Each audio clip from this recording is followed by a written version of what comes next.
और अब रुक करते हैं प्रगति मार्ग का, जहां ऐसी खबरें हैं जो कि देश की तरक्की, प्रगति और लोगों की काबिलियत दिखाती है। मुंबई की एक बड़ी आबादी झुग्गी झोपड़ियों में रहती है। सरकार उनके पुनर्वास के जरिए मुंबई की तस्वीर बदलने की कोशिश लगातार करती रही है। इसी कड़ी में आपको बता दें, अब मुंबई के सबसे पुराने इलाकों में से एक धोबी घाट के लोगों को झुग्गी झोपड़ी से निकालकर 42 मंजिला इमारतों में शिफ्ट किया जा रहा है। करीब 300 लोगों को बसाया जा चुका है। 1000 लोगों को चाबी सौंपने की तैयारी। ये है मायानगरी मुंबई की झुग्गी बस्ती धोबी घाट। देश की आर्थिक राजधानी कही जाने वाली मुंबई का वो इलाका जहां की तंग गलियों में छोटे छोटे झुग्गी झोपड़ियों में सैकड़ों परिवार कई सालों से रह रहे हैं। लेकिन अब ये यहाँ महालक्ष्मी के धोबी घाट पर बने 42 मंजिला वाले टावर में रहेंगे, जिसे स्लम रिहैबिलिटेशन अथॉरिटी ने बनवाया है। मुंबई के धोबी घाट इलाके में इस बार तकरीबन 1000 लोगों का पुनर्वसन किया जाना है और उनको मुंबई के धोबी घाट इलाके में ही बने 2 बड़े टावरों में भेजा जाना है। तकरीबन 300 से ज़्यादा परिवार अपने नए घर में जा चुके हैं। इन टावरों की सबसे बड़ी बात और सबसे मुख्य बात यह है कि दोनों 42 फ्लोर्स के टावर हैं और देश में ये पहला रिहैबिलिटेशन प्रोग्राम है जहां पर इतने बड़े बड़े बिल्डिंग्स बनाए गए हैं और उनको अपने नए घर में भेज दिया गया है।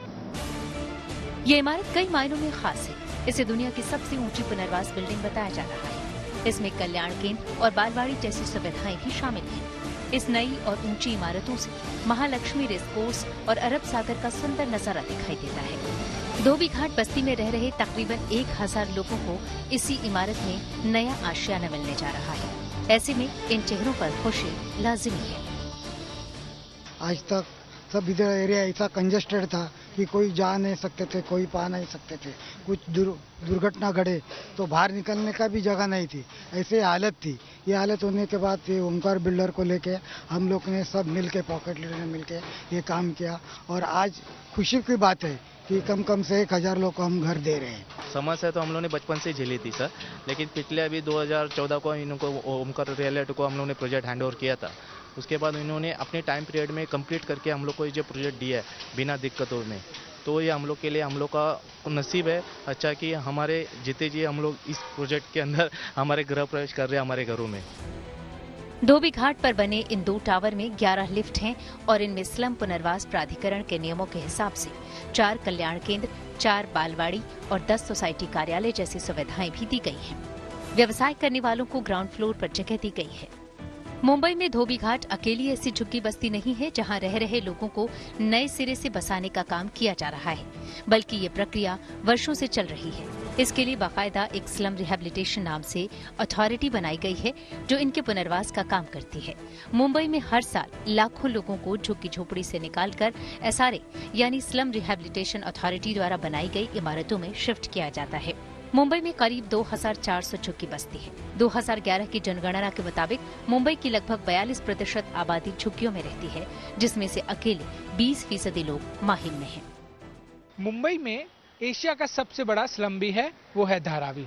धारावी जैसी दूसरी जगह मुंबई में धोबी घाट को माना जाता है जो 1980 में बनी थी। 1980 में ये जगह बनने के बाद यहाँ बहुत सारे लोग धोबी का व्यवसाय करते हैं। ऐसे में यहाँ पे हाल लोगों के बड़े बेहाल रहते हैं क्योंकि छोटी छोटी गलियों के साथ छोटे छोटे घर हैं जिसमें बहुत सारे लोग एक साथ रहते हैं।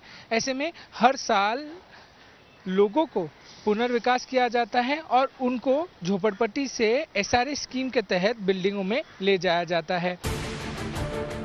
और सरकार इनके पुनर्वास के लिए लगातार कदम उठा रही है। धारावी की झुग्गी बस्तियों के पुनर्वास परियोजना को भी मंजूरी मिल चुकी है। इस बीच धोबी घाट की काया पलट की ये तस्वीरें स्लम बस्तियों में रहने वालों को प्रगति मार्ग पर ले जाने का संदेश देती है। पारस दामा, मुंबई, गुड न्यूज टुडे।